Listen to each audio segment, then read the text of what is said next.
Dear learners, welcome back. In the previous video, we have learned about the classification of open channel, and in this video, we are going to learn about the classification of open channel flow.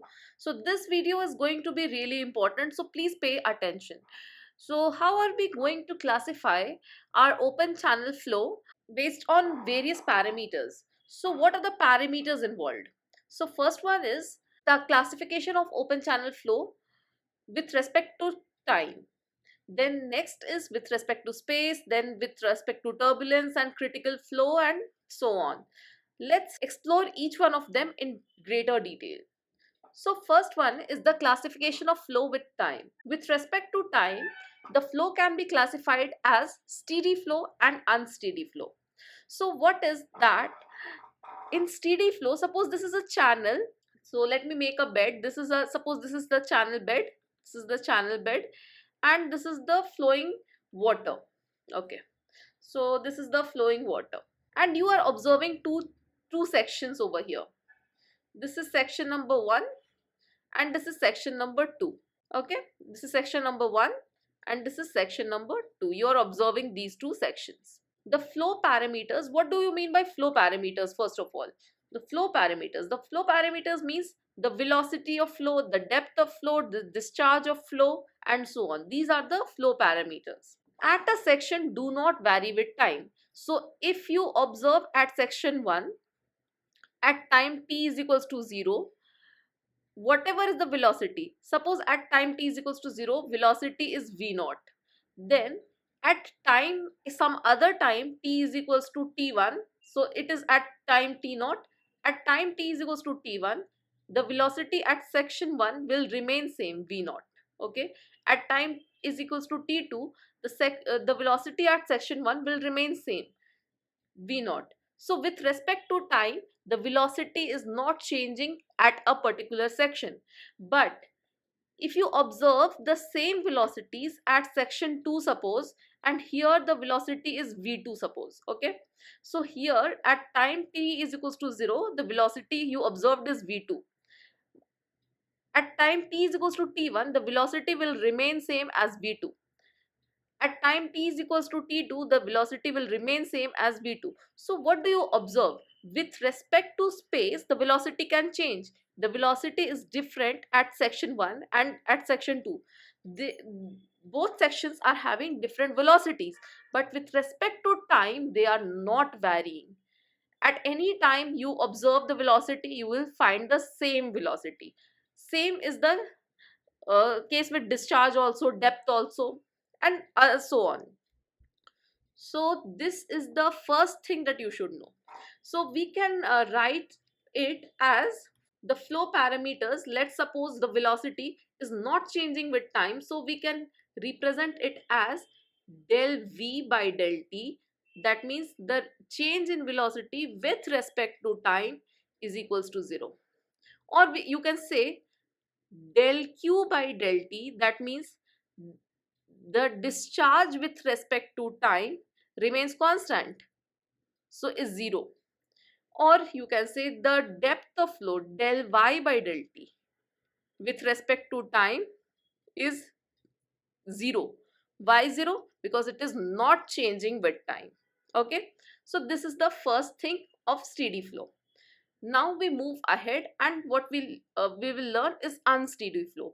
Unsteady flow is just opposite to the steady flow. That means the flow parameters at a section varies with respect to time. So let's suppose section 1, you are observing at time t is equals to 0, at time t1, at time t2.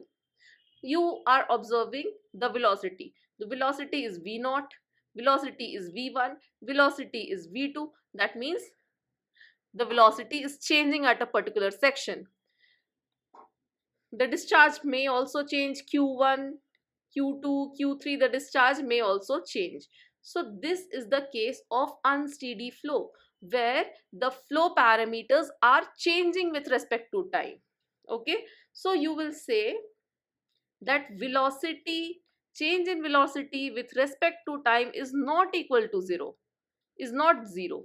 That means it is changing. The discharge with respect to time is not constant. That means it is changing. It is not equals to 0. the depth of flow with respect to time is changing. That means it is not constant, it is not zero. So I hope this is clear to you. This is the classification based on time. Okay, so we have done with the first classification. Let's understand how do we classify flow with respect to space. What do you mean by this? For this, there are two types of flow: uniform flow and non-uniform flow. So let's again suppose there is a channel like this. This is the channel bed, and this is a flowing water like this. You are again assuming two sections, section 1 and section 2. Okay, this is section 1 and section 2. Now flow parameters at a section do not vary with respect to space. This means that suppose you are observing at section 1, at time t is equals to 0, the velocity at section 1 is v naught. At, let me write it here, this is for section 1 and this is for section 2. So for section 2 it will be v naught as well. Okay, now at time t is equals to t1, the velocity is v1 at section 1, then velocity will remain same at section 2. That means it is constant. Now if you observe at time t2, the velocity at section 1 is v2, it will remain v2 at section 2. So that means here, if you observe what is the difference between steady flow, unsteady flow and uniform and non-uniform flow, it is very important. Here with respect to time, in steady flow, with respect to time it is changing or not changing. Okay, so at different times, you are observing it at different times and you are getting the same quantity at a particular section.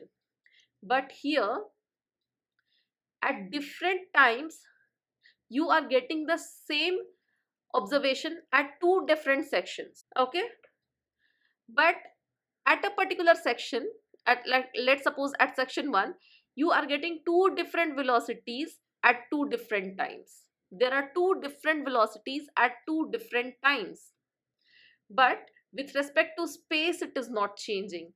That means it is moving uniformly. This is very important. So you can write, mathematically you can write uniform flow as, like you can write the velocity with respect to space, that means with respect to x axis, you can say, is 0.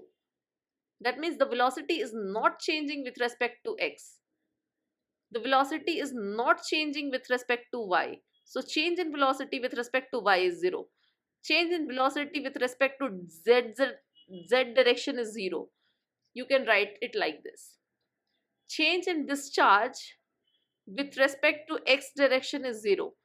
That means the discharge is not changing in x direction. Okay.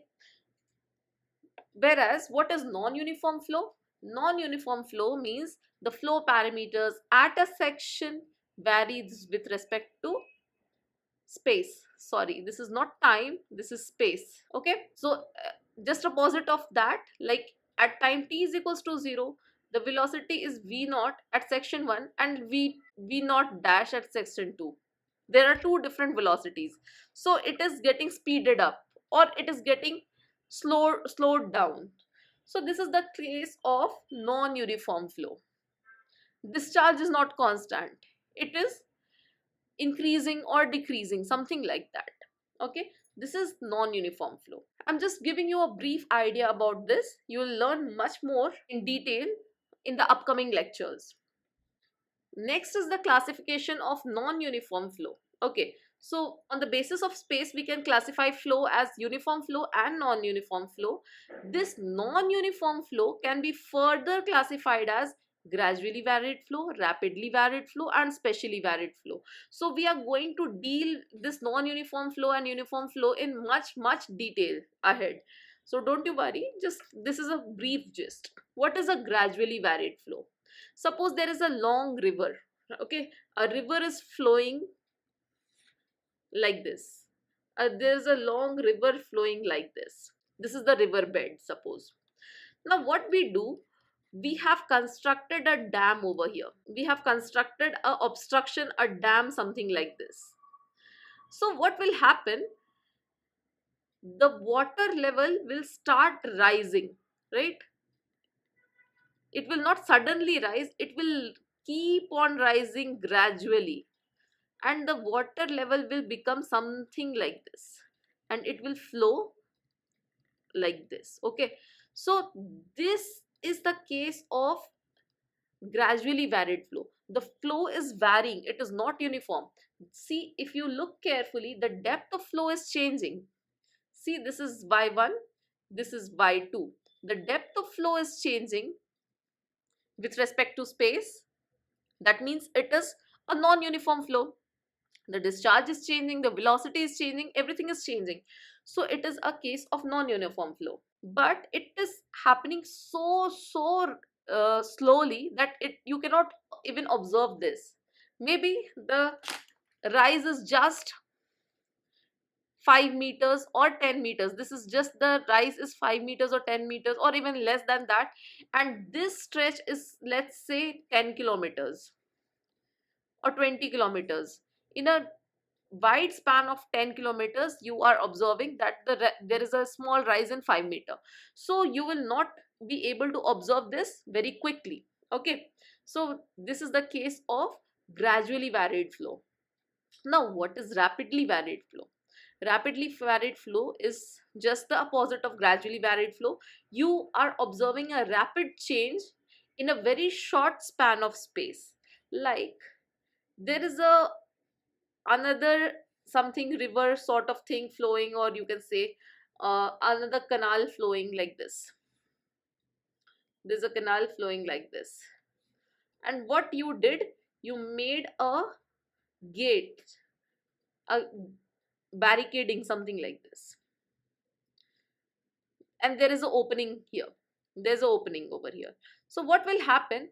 The water will start coming out from here, and suddenly it will not jump here. So it will suddenly rise, and you will observe a lot of turbulence over here, and in a very short span of time you are observing the water level, the rise in the water level from here to here.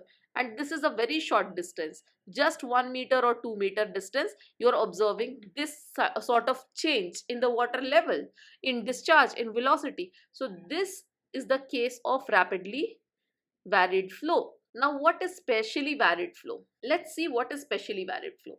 In specially varied flow, suppose there is a river system, there is some other river joining it as a tributary, then there is some another river joining it as a tributary, then there is some river coming out of this river, then the river itself is getting channelized into deltas, there is a delta formation, and finally it goes to the sea. So this sort of arrangement where there is a change in discharge, there is a change in flow parameters along the space is known as specially varied flow. But let me tell you, this is not very important. You will not encounter this specially varied flow in your entire curriculum. The important ones are gradually varied flow and rapidly varied flow. Okay, now next, moving to the classification of flow with respect to turbulence. This is important. With respect to turbulence, we can classify the flow as laminar flow, then transition flow, and turbulent flow. What are these? If you have studied before, the like pipe flow, if you have studied, you must be aware of this laminar flow, transition flow, and turbulent flow.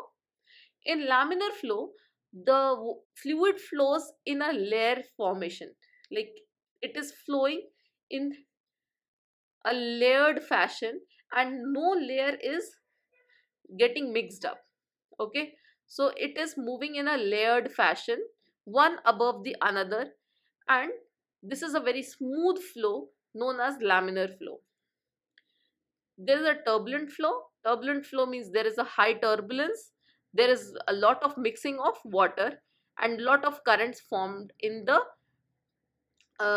flow. So this is called turbulent flow. From the image itself, it is clear. If you want to see the video, I can show you the video of laminar flow and turbulent flow. So here is the example of laminar flow and turbulent flow. There are two types of fluid. One is laminar, one is turbulent. In laminar flow, the fluid flows in a layered fashion, while in turbulent flow, the fluid flows haphazardly. So look here, it is an example of a laminar flow. The honey is flowing, and this is flowing in a laminar fashion, while the second case is the turbulent flow, where the water is having high turbulence, high eddies are formed. Okay, so these are the examples of laminar and turbulent. I hope this is clear through the video. So once you have seen the video, I hope this is clear what is laminar flow, what is turbulent flow. Now next is the transition flow. So what is transition flow? Transition flow is something between the laminar flow and the turbulent flow. So I cannot explain you the transition flow with the help of a video, but I can tell you in what range it will be a transition flow. So in the classification of flow with respect to laminar or turbulent flow, we can classify the flow with respect to Reynolds number. Okay, Reynolds number is nothing but rho VL by mu. So let me just explain you what are the terms over here. Rho is the density of the fluid. So Reynolds number depends on the density of the fluid. Higher the density, higher the Reynolds number. V is the velocity of the fluid. Now what is the velocity of the fluid? Velocity means average velocity of the fluid. L. What is L over here? L is the characteristic length. Now what is characteristic length? In case of open channel flow, we take L as either hydraulic radius or hydraulic depth. I hope you remember what is hydraulic radius and hydraulic depth. I have taught you this in the previous lecture. Hydraulic radius R is the ratio of area to the perimeter of the flow. This is hydraulic radius. Hydraulic depth is area to the top surface. So this thing is either hydraulic radius or hydraulic depth in the case of open channel flow. But in case of pipe flow, what do you take? You take L as the diameter of the pipe. Okay, so this is the characteristic length. What is mu? Mu is the dynamic viscosity of the fluid, or you can write it as VL by nu. Nu is the kinematic viscosity of the fluid, and that is mu, dynamic viscosity of the fluid, by rho. I hope these things are you must be knowing because you have already studied this in fluid mechanics. Okay, so this is clear. Now if you get the value of Reynolds number less than 500, this is something different from the pipe flow. If you get the value of Reynolds number less than 500, then the flow is said to be laminar. If you get the value of Reynolds number greater than 2000, the flow is said to be turbulent. But if you get the Reynolds number, the value of Reynolds number between 500, it should be greater than 500 but less than equal to 2000, the flow is said to be in transition condition. So it is transition flow, okay, between laminar and turbulent. This one is important. These values are also important. Reynolds number, formula for Reynolds number is important. What is this L? This is the characteristic length. This is important. So this entire slide is important. I hope you have understood it very well. Now next is the classification based on the concept of critical flow. Now for that you must know what is critical flow.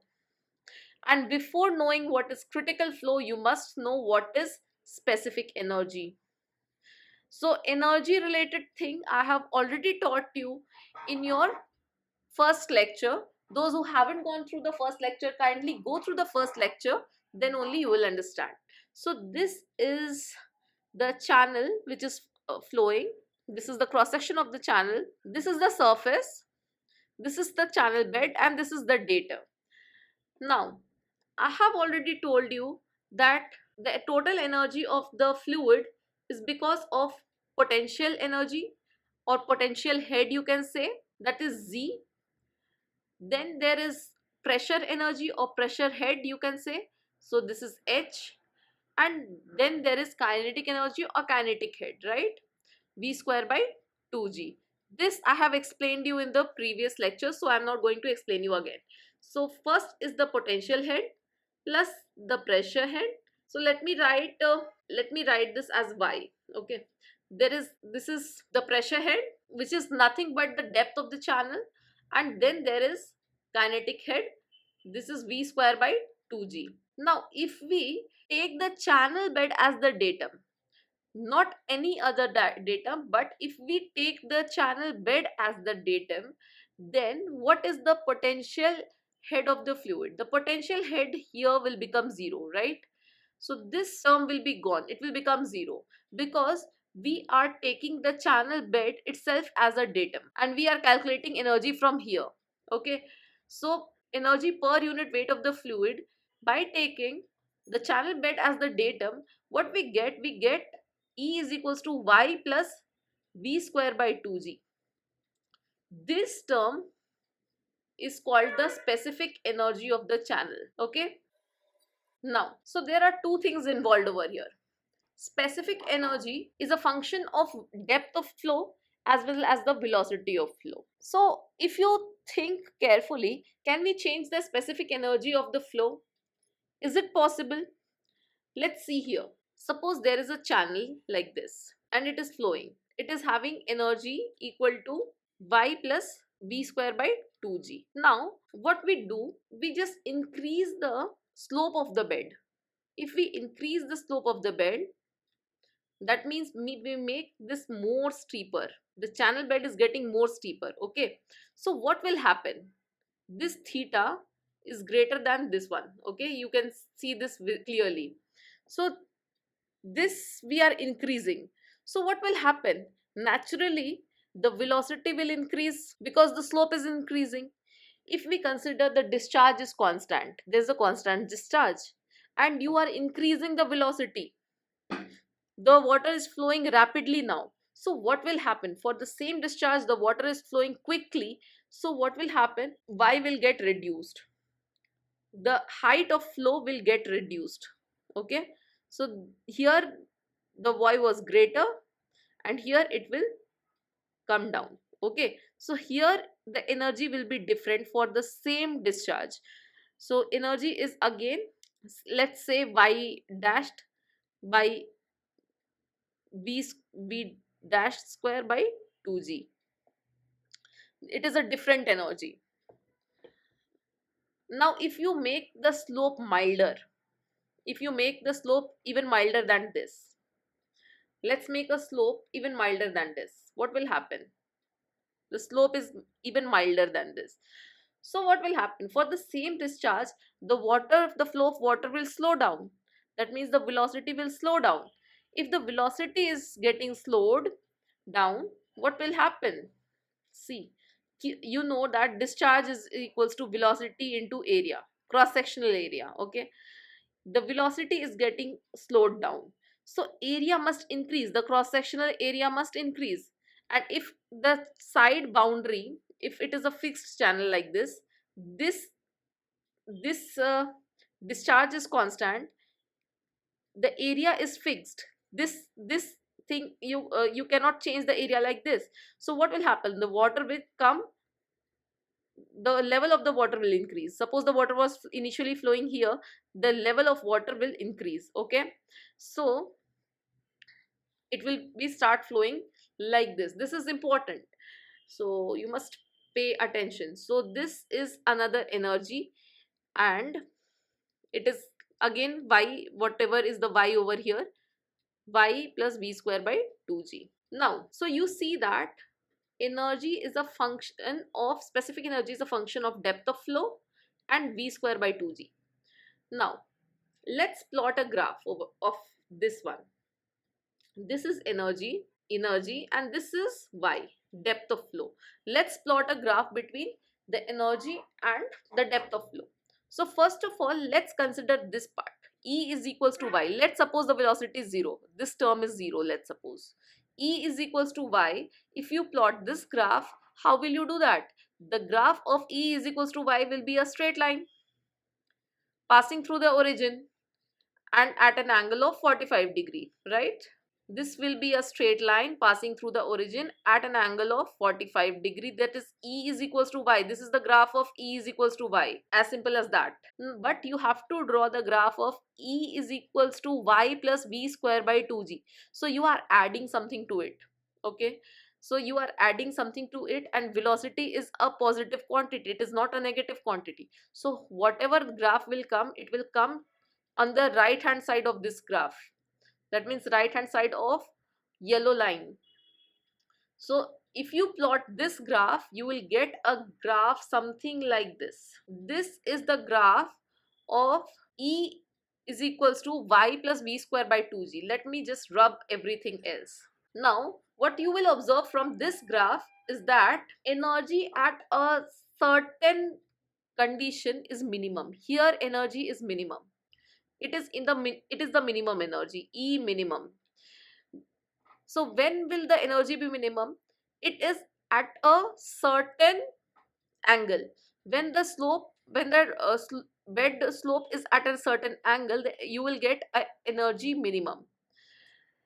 And in that case, when energy is minimum, the flow is called critical flow. So let me draw a line over here. Whenever the energy is minimum, that flow is called critical flow. Now, and that depth of flow is called y critical. That particular depth of flow where the energy is minimum or the flow is critical is called y critical. That is the critical depth of flow. Anything above the critical depth, anything above the critical depth is called subcritical flow. Subcritical flow. And if you increase the channel bed more than the critical condition, what you will get, the channel depth of flow will decrease, the depth of flow will decrease, the velocity will increase, and that flow is called supercritical flow. This is called supercritical flow. So this was the classification of flow based on the critical condition or the specific energy. This graph is really very important. I have explained you the graph. What is this? What is specific energy? First of all, the specific, let me just revise it everything. Specific energy is the energy per unit weight of the fluid with respect to channel bed. Okay. Now next thing, we plotted a graph of E is equals to, that is the specific energy graph, E is equals to y plus v square by 2g. And we saw that at a particular point we will get the energy as minimum energy. When is this condition going to happen? Whenever there's a certain slope of the channel for a certain discharge. For a fixed discharge, there's something, you are going to get energy minimum. Whenever the energy is minimum, the flow is known as critical flow. This is called critical flow. Okay. And at the critical flow, the depth of flow is called critical depth. Now if you just increase the slope bed, if you further increase the slope bed like this, what will happen? If you increase the angle, the water will even go faster. Though suppose the depth of flow was like this, so water will flow with the increased velocity, the depth of flow will get reduced, and the flow is called supercritical flow. Now if you further decrease the slope of channel bed slope, decrease, so slope is getting milder, you see something like this, the slope is getting milder, what will happen? For the same discharge, the velocity will decrease, and since the velocity is decreasing, the area of flow will increase. That means the depth of flow will increase, and this condition is known as the subcritical flow. So this graph is very important. Now I hope you understood everything up till now. Don't forget to like and follow me for more, and don't forget to subscribe to my Telegram channel for any updates.